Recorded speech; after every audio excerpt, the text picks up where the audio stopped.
Hey guys, so for about a year now, I've been working on a book which is all about fitness and training. I would say it's a manual of sorts. So the training manual has an exercise library. It has extensive knowledge of programming, and programming is basically how you make your own workout like plan, and then how you can change that like on the fly, how you want to change it depending on what your goals are. So it has all that knowledge, and it has 18 sample plans included, and more. So, if you're interested, leave a comment below. There are many exercises that you should not train to failure with. But in this video, I'm only going to elaborate on one. Because if you know one, you can probably surmise others like it.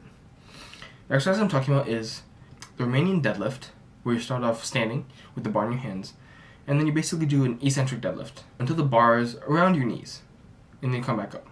So it's basically training the eccentric part of the deadlift. And the reason why you don't want to go to failure on this is because there are slight form breakdowns as you get closer and closer to failure that makes it even more dangerous. Like, it makes it exponentially more dangerous.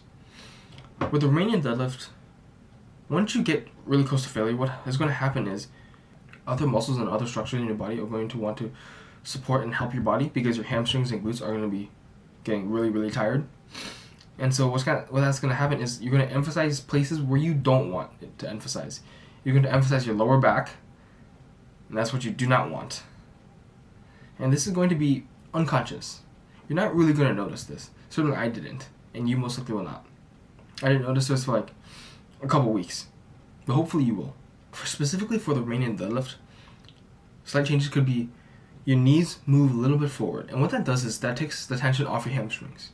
In other words, you don't push your hips as far backward as you would normally do for like a rep you would do in the beginning of the set. There are slight changes, and it's very minute. But for me, there was one thing that would make it all clear, and it's if I could feel my hamstring stretch during the exercise. If I couldn't feel it stretch, I'll just be done. Like, my forearm broke down. Like, I'm just done. No more. If it didn't, if I still felt the same, if my rep felt the same as my first rep of the set, then that means that I'm still good to go. That means that my form has not broken down. And so you can use this sort of analysis for any of your exercises.